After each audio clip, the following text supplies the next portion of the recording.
Okay, one thing I think I need to make blazingly apparent is that this is going to take more than 12 days. Like, why would I start with a target end date of the 22nd? But two, and more to today's point, Chuck Bryant of the Movie Crush podcast begins his Die Hard conversation by saying, quote, "It's such an efficient script. It runs like a Swiss watch from the very first scene." Which is remarkable, because according to Robert Davi, who plays Agent Johnson...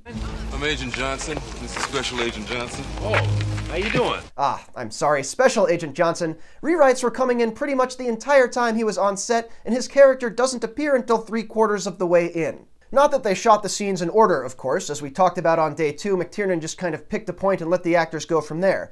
But still, the picture painted in Die Hard and oral history makes it seem more like a crowdsourced improv comedy than a major studio motion picture. Enough jokes. We'll talk about the funness of Die Hard later, but for now let's just say it's good, because original screenwriter Jeb Stuart's last version of the script from October 1987 was a little heavy. Dan Mazer, one of Joel Silver's script readers, pretty adeptly sums it up as more of a 70s film. What are you talking about?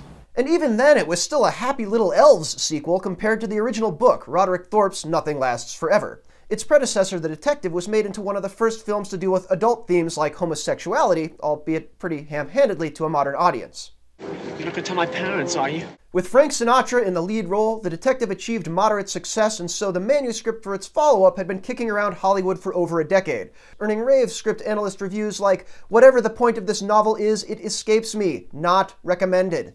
Plot-wise, there is still a police detective in a tall building, but because Sinatra was still in consideration, this detective is very old, and the terrorists are just terrorists, and the female lead is the detective's daughter, and everybody dies. Yay. The published novel revises this somewhat, everyone but the detective dies, but for reasons that seem to escape even him, Mazer flagged it as consider in 1986.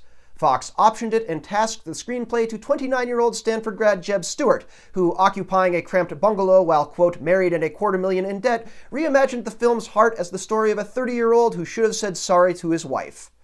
Go figure. Still, the story remained dark, and Steven D'Souza from 48 Hours and Commando was brought in to promptly yank it much too far in the other direction, resulting in 145 pages of sprawl fleshed out with additions like a pretty stewardess, cute girl, pretty girl, and groan-inducing stage direction like McClane smiles with just enough of a sigh to know that he's as wistful about things that might have been as she is.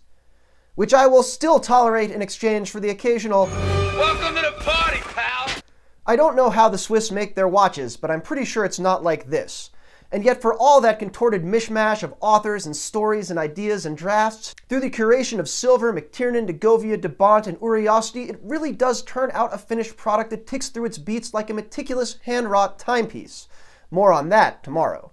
I'm Cosmo Catalano. Until next time, yippee-ki-yay, motherfucker. Adjectives on the typewriter, he moves his words.